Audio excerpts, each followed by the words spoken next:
Hola, ¿qué tal? Espero te encuentres bien. Quiero compartir contigo un problema mayor que el COVID-19. Este virus, el que ha provocado esta pandemia en la que nos encontramos, ha provocado más cosas aparte de esta enfermedad llamada COVID-19. También ha exhibido algunas cosas que estaban entre nosotros, pero que no se podían ver a simple vista.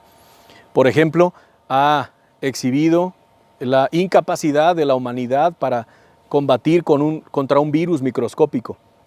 También ha dejado claro que las naciones son incapaces, aún las de primer mundo, para atender a su población cuando ésta se enferma en un porcentaje grande, quiero decir, al mismo tiempo.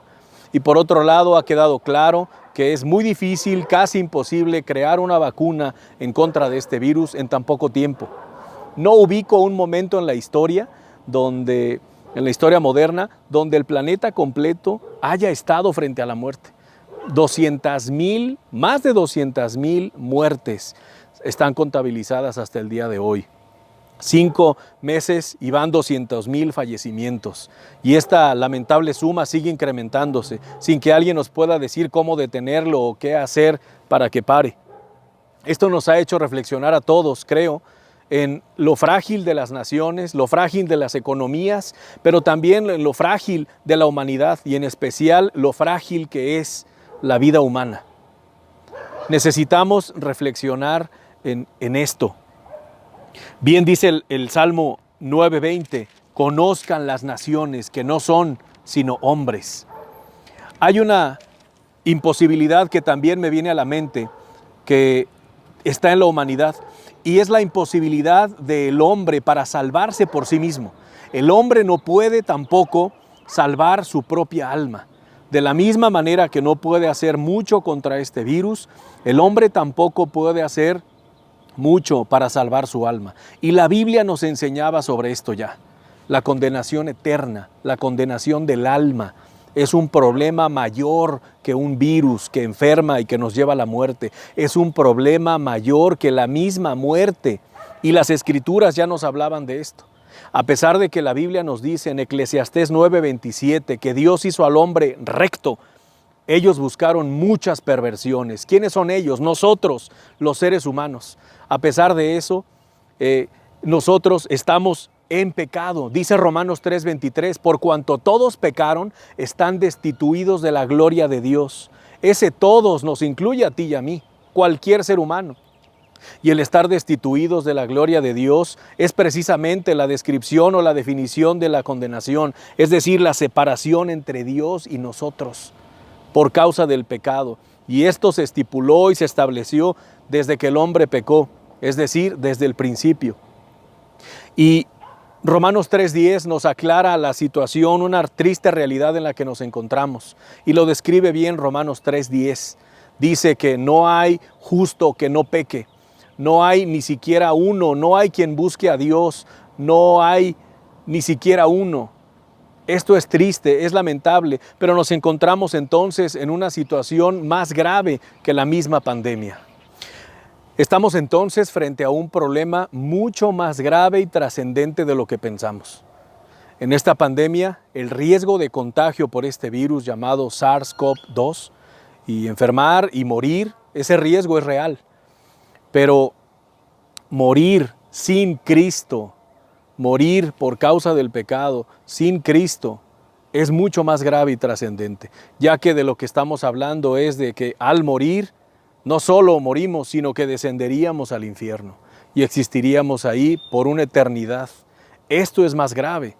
La Biblia nos aclara sobre esto. Y si llegamos a morir sin Cristo, solo con la idea de que Dios es bueno o de que tengo buenas obras y me voy a ir al cielo, la Biblia es clara al decirnos lo que va a suceder. ¿Cuál es el desenlace nuestro? Primera de Juan 5:12 dice que el que tiene al Hijo tiene la vida. El que no tiene al Hijo de Dios no tiene la vida.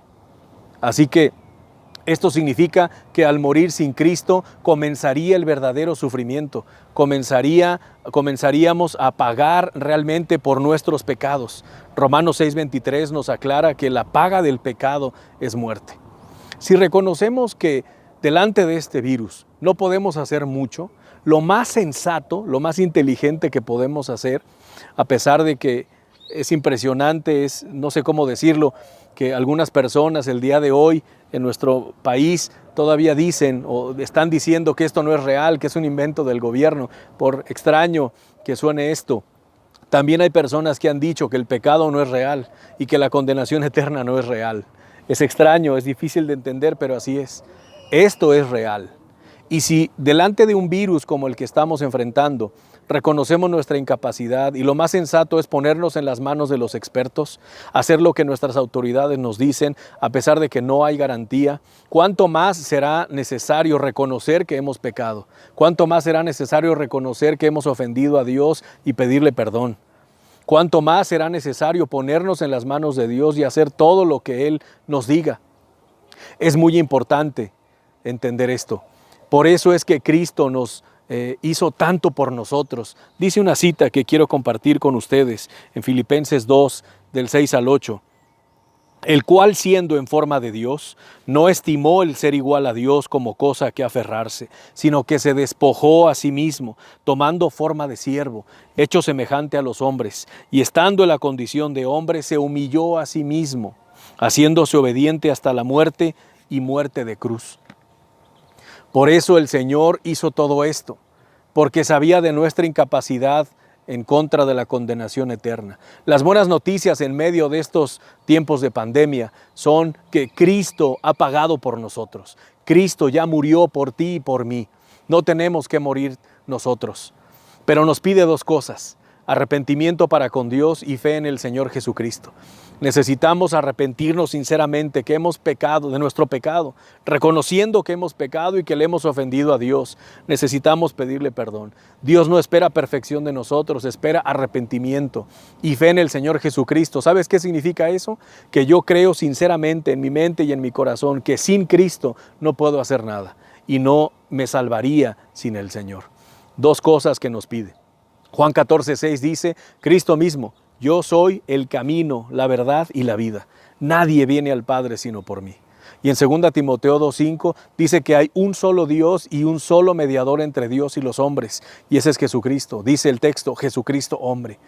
Y por último, Hechos 4:12 dice que no hay otro nombre bajo el cielo dado a los hombres en que podamos ser salvos. Ese es Jesucristo. ¿Qué harás?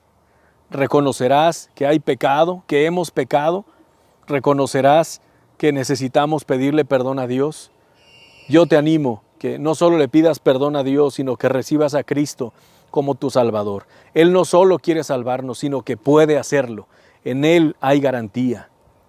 Te animo para que lo hagas. En tu pantalla va a aparecer una oración. No es un rezo, no es una oración religiosa y mucho menos mágica. Es una petición que le hacemos a Dios de todo corazón si lo creemos sinceramente. Te animo que la leas con calma y que la hagas delante de Dios con fe, con todo tu corazón, y que Dios te bendiga. Gracias.